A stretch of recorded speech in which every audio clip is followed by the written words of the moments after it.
బేసిన్లు లేవు, బేసిజాలు లేవు. మీరు గోదావరిలో 3000 టీఎంసీలు సముద్రంలో పోతుంది.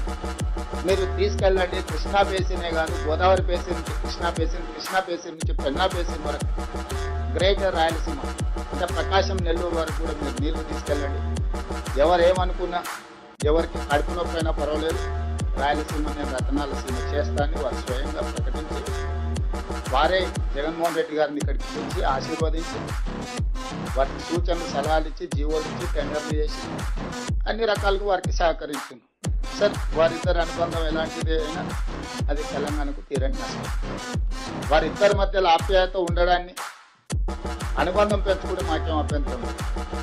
కానీ శాశ్వతంగా తెలంగాణ ప్రజలకు కృష్ణా నది పరివాహక ప్రాంతంలో ఉండే రైతాంగానికి మరణ శాసనం రాసే అధికారం చంద్రశేఖరరావు గారికి ఎవరికి ఇవ్వలేదు.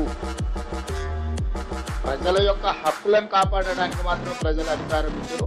ఆ అధికారాన్ని వినియోగించి తెలంగాణ రైతాంగం, తెలంగాణ ప్రజలకు శాశ్వత మరణ శాసనం రాసే అధికారం చంద్రశేఖరరావు గారికి ఎవరికి ఇవ్వలేదు.